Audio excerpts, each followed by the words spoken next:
Hello students, welcome back to जेनी क्लासर। चलिए अब हम स्टार्ट करते हैं कॉमन सॉल्ट के बारे में। ठीक है, जो कि सोडियम क्लोराइड है। ठीक, तो उसका कुछ रिएक्शन इस तरीके से है NaOH प्लस HCl और देता क्या है NaCl, जिसे हम कॉमन सॉल्ट भी बोलते हैं। Common salt in the sense जो हम घरों में नमक यूज़ करते हैं वो, प्लस में वाटर। ठीक है, ये आपका रिएक्शन हो गया, केमिकल रिएक्शन। अभी हमें ऑब्टेन कहाँ से होता है, यानी कि हमें मिलता कहाँ से है? मिलता है सी वाटर से, अंडरग्राउंड डिपॉजिट से मिलता है। ठीक है, अब इसके यूजेस कहाँ कहाँ कहाँ होते हैं वो देख लेते हैं। ये रॉ मटेरियल की तरह यूज़ किया जाता है और लार्ज नंबर्स में केमिकल जैसे कि caustic soda, washing soda, baking soda, इन सब चीज़ों को बनाने के लिए यूज़ किया जाता है और कुकिंग में भी यूज़ किया जाता है। और प्रेजर्वेटिव, यानी कि आपने देखा होगा कि जो मम्मियाँ हैं घर में क्या करती हैं कि जो अचार होता है उसमें बहुत सारा नमक डालती हैं। तो वो क्यों डालती हैं? वो क्योंकि नमक जो है वो प्रेजर्वेटिव का काम करता है। किसका काम करता है? प्रेजर्वेटिव का। मीट वगैरह, फ़िश वगैरह उनमें मतलब आपने देखा होगा कि वॉश करके नमक मिला के, हल्दी मिला के रख देते हैं। तो जो नमक है वो प्रेजर्वेटिव का काम करता है। ठीक है, सोप बनाने में यूज़ होता है, मेल्ट को आइस को पिघलाने में यूज़ किया जाता है। कहाँ पे? जहाँ पे जो ठंड वाला जो देश होता है ना, जहाँ पे ज़्यादा स्नोफॉल होता है, तो जो बर्फ़ जो जम जाती है रोड पे, वहाँ पे वो क्या करते हैं, उस आइस को मेल्ट करवाने के लिए वहाँ पे नमक की स्प्रेइंग कर देते हैं, जिससे जो आइस है वो मेल्ट हो जाता है और रोड क्लियर हो जाता है। नेक्स्ट है कास्टिक सोडा। कास्टिक सोडा मतलब इसकी प्रोडक्शन क्या कैसे होती है कि ये इलेक्ट्रोलिसिस प्रोसेस से प्रोड्यूस किया जाता है। इलेक्ट्रोलिसिस प्रोसेस मतलब कि जो NaCl है उसमें पानी मिलाया जाता है, फिर उसको इलेक्ट्रिसिटी प्रोवाइड की जाती है, फिर उसमें से Cl अलग होके जो पानी में से OH नेगेटिव आयन और H पॉजिटिव आयन होते हैं, तो OH नेगेटिव आयन NaH के साथ जाके रिएक्शन कर लेता है, Cl2 बाहर निकल के आ जाता है और हाइड्रोजन भी। ठीक है, तो इस तरीके से हमें मिल जाता है कास्टिक सोडा। ठीक है, तो इलेक्ट्रोलिसिस ड्यूरिंग मतलब के दौरान होता क्या है कि जो क्लोरीन गैस है वो प्रोड्यूस हो जाता है कहाँ पे? एनोड पे। ठीक है, और हाइड्रोजन गैस प्रोड्यूस होता है कैथोड पे। ओके, NaOH जो सॉल्यूशन है वो कैथोड के पास में बनता है। ओके, अब जो इलेक्ट्रोलिसिस का प्रोसेस जो है उसको मतलब सोडियम क्लोराइड का जो सोल्यूशन है उसे जो इलेक्ट्रोलिसिस प्रोसेस के थ्रू उसको करवाया गया है, इस पूरे प्रोसेस को क्या बोलते हैं? क्लोर एल्कली प्रोसेस। अब इसके यूजेस क्या हैं? इसके यूजेस हैं सोप बनाने में, डिटर्जेंट्स बनाने में, आर्टिफिशियल फाइबर्स, टेक्सटाइल्स फाइबर बनाने में, पेपर मैन्युफैक्चर करने के लिए, प्योरीफाइंग बॉक्साइट जो ओर होता है उसको प्योरीफाई करने के लिए, जो कि जिससे एल्यूमिनियम निकलता है। ठीक है, मेटल को डिग्रीज करने के लिए, ऑयल रिफाइनिंग के लिए, डाइज बनाने के लिए, ब्लीचेस बनाने के लिए, तो इस समय कास्टिक सोडा का यूज़ किया जाता है।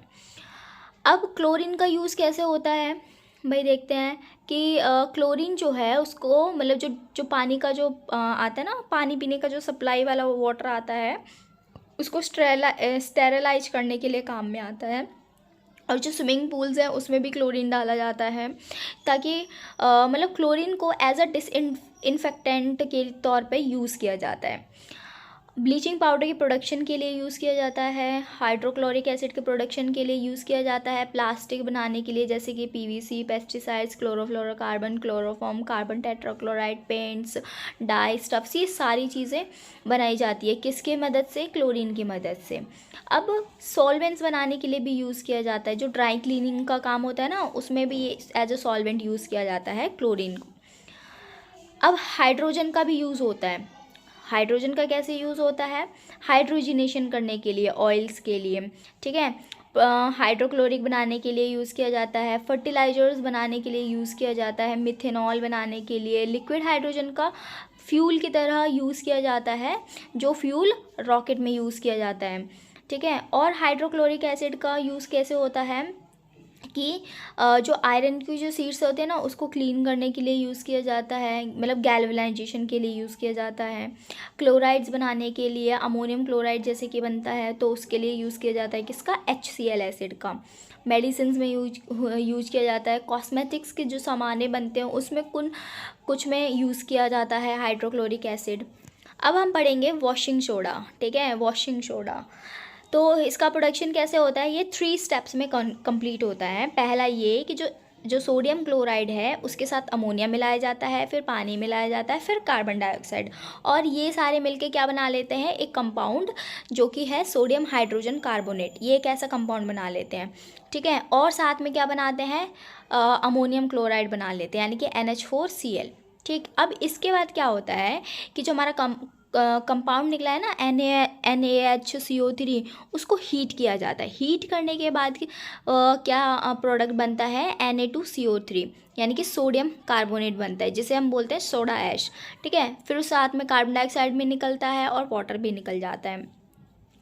अब क्या किया जाता है, जो Na2CO3 है, जो सोडा ऐश है, उसके मतलब पानी के 10 मोल्स के साथ रिएक्शन करवाते हैं और ये बना लेता है सोडियम कार्बोनेट डेकाहाइड्रेट, जिसे वॉशिंग सोडा बोला जाता है। नेक्स्ट है हमारा प्रॉपर्टीज़ ऑफ वॉशिंग सोडा। अब हम वॉशिंग सोडा की प्रॉपर्टीज़ क्या है उसके बारे में पढ़ेंगे। तो जो वॉशिंग सोडा होता है वो ट्रांसपेरेंट होता है, क्रिस्टलाइन सॉलिड होता है, ठीक है। क्रिस्टलाइन सॉलिड का मतलब है कि जो क्रिस्टल की तरह एकदम सॉलिड होता है, एकदम थोड़ा हार्ड होता है, okay. It is one of the few metal carbonate, ये उनमें से मतलब कुछ फ्यू मेटल कार्बोनेट में से एक है जो कि पानी में घुल जाता है। अब ये जो वॉशिंग सोडा का जो सोल्यूशन होता है पानी में वो कैसा होता है, एल्कालाइन, जो कि रेड लिटमस पेपर को किस में चेंज कर देता है, ब्लू में। और ये इसके में जो प्रॉपर्टीज़ होती है वो डिटर्जेंट की प्रॉपर्टीज़ होती है। अब इसके यूजेस कहाँ कहाँ होते हैं, इसके यूजेस क्लीन मतलब जो साफ़ सफाई करने वाले जो एजेंट्स होते हैं ना उसमें यूज़ किया जाता है, ठीक है। परमानेंट हार्डनेस ऑफ वाटर को रिमूव करने के लिए किया जाता है, ग्लास के लिए बनाने के लिए, सोप बनाने के लिए, पेपर बनाने के लिए यूज़ किया जाता है। और कहाँ, जैसे कि बोरेक्स एक कंपाउंड होता है सोडियम का, उसको मैन्युफैक्चर करने के लिए भी ये यूज़ किया जाता है। नेक्स्ट है हमारा बेकिंग सोडा, ठीक है। बेकिंग सोडा आपने सुना भी होगा, मम्मी खाने में यूज़ करती है बेकिंग सोडा, ठीक है। तो वही वाला सोडा है, उसके बारे में पढ़ेंगे। इसका प्रोडक्शन कैसे होता है कि NaCl लो, अमोनिया लो, पानी लो, वाटर लो और ये बन जाएगा बेकिंग सोडा, ठीक है। एक प्रोसेस होता है उसके थ्रू। अब इसकी प्रॉपर्टीज़ क्या होता है कि ये वाइट कलर का क्रिस्टल होता है, ठीक है, जो मतलब, और ये पानी में थोड़ा घुलता भी है, थोड़ा नहीं भी घुलता है, मतलब स्पेरिंगली सोल्यूबल होता है, और ये माइल्ड होता है और नॉन कोरोसिव बेस होता है, मतलब कि जंग लगाने वाला बेस नहीं होता। अब हीट का एक्शन क्या है आप देखते हैं कि जब हमारे जो कंपाउंड यानी कि जो बेकिंग सोडा होता है यानी कि सोडियम हाइड्रोजन कार्बोनेट को अगर हीट किया जाए तो ये क्या बनाता है, सोडियम कार्बोनेट बनाता है, कार्बन डाइऑक्साइड बनाता है और साथ में वाटर भी बनाता है, ओके। अब इसके यूजेस कहाँ कहाँ हैं, इसके यूजेस हैं कि ये मेडिसिन की तरह यूज़ करते हैं इसको हम, जैसे एंटासिड, ठीक है, एसिडिटी को रिमूव करने के लिए। Used in making baking powder को यूज़ करने के लिए किया जाता है। फायर एक्सटिंग्विशर जो होता है उसमें यूज़ किया जाता है। ब्लीचिंग पाउडर, ठीक है। अब जो ब्लीचिंग पाउडर है, नेक्स्ट जो हमारा है वो ब्लीचिंग पाउडर। तो ब्लीचिंग पाउडर की प्रिपरेशन कैसे होती है, स्लेक लाइम लो, स्लेक लाइम अगर मैं कहूँ तो उसको कैल्शियम हाइड्रोक्साइड भी बोला जाता है। अगर उसमें क्लोरीन मैंने मिला दिया तो मेरा जो प्रोडक्ट आएगा वो होगा कैल्शियम ऑक्सीक्लोराइड होगा, ठीक है, और वाटर भी होगा। तो अब इसकी प्रॉपर्टीज़ क्या क्या हैं, इसकी प्रॉपर्टीज़ है, ये एक वाइट पाउडर होता है जिसमें क्लोरीन के ना बहुत ही स्ट्रॉन्ग स्मेल आती है, ओके। ये ठंडे पानी में सॉल्युबल होता है। जब ये डाइल्यूट एसिड्स के साथ रिएक्ट करता है तो क्लोरीन को प्रोड्यूस करता है, ठीक है। तो यहाँ पे रिएक्शंस भी दी हुई है। कैल्शियम ऑक्सीक्लोराइड के साथ सल्फ्यूरिक एसिड मिलाया गया है, ठीक है। और जो प्रोडक्ट है वो क्या बना है, कैल्शियम सल्फेट बना है, क्लोरीन बना है और वाटर बना है। अब इसके यूजेस क्या क्या हैं, इसके यूजेस हैं कि कॉटन और जो लाइनिन यानी कि जो टेक्सटाइल इंडस्ट्रीज़ होता है उसमें ब्लीच करने के लिए, जो पेपर इंडस्ट्रीज़ में जो वुड पल्प होते हैं उसमें ब्लीच करने के लिए यूज़ किया जाता है, क्लोरोफॉर्म बनाने के लिए यूज़ किया जाता है।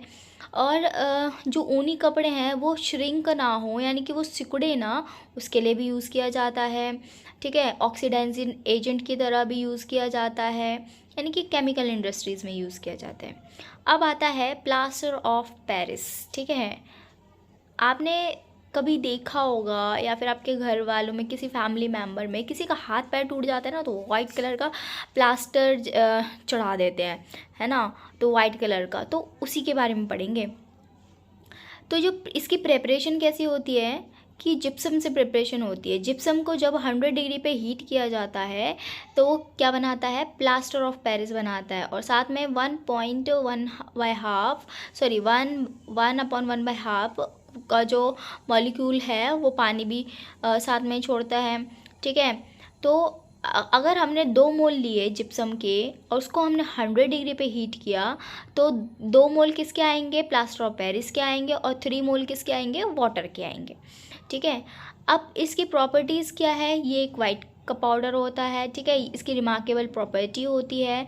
रिमार्केबल प्रॉपर्टी का मतलब है कि ये पानी के साथ मिलकर ना एक बहुत ही हार्ड मास बना लेता है, मतलब कि बहुत ही हार्ड होता है। ठीक है, अब इसके यूजेस कहाँ पे हैं, हॉस्पिटल्स में यूजेस है। ठीक है, टॉयज़ बनाने में, डेकोरेटिव मटेरियल्स बनाने में, चीप ऑर्नामेंट्स बनाने के लिए, कॉस्मेटिक्स बनाने के लिए, ब्लैक बोर्ड, चौक, इन सब चीज़ बनाने के लिए क्या यूज़ किया जाता है, प्लास्टर ऑफ पेरिस बनाया जाता है, यूज़ किया जाता है। और फायर प्रूफिंग मटेरियल बनाने के लिए भी यूज़ किया जाता है। केमिकल लेबोरेटरीज़ में, केमिकल लैब में यूज़ किया जाता है। किस लिए यूज़ किया जाता है कि जो एपरेटस को एयर गैप से सील करने के लिए यूज़ किया जाता है। तो ये था प्लास्टर ऑफ पेरिस के बारे में। ठीक है, और इसी के साथ आपका चैप्टर भी फिनिश होता है। एंड गाइज़, अगर आपको मेरे वीडियोस अच्छे लग रहे हों और मेरा ये जो इनिशिएटिव है अगर आपको पसंद आ रहा हो तो प्लीज़ मुझे आपके सपोर्ट की ज़रूरत है। एंड मेरे चैनल को सब्सक्राइब कीजिएगा, शेयर तो ज़रूर कीजिएगा, लाइक भी कीजिएगा। एंड कोई डाउट है या फिर अगर आपको PDF चाहिए तो आप मुझे कमेंट ज़रूर कीजिएगा। Thank you.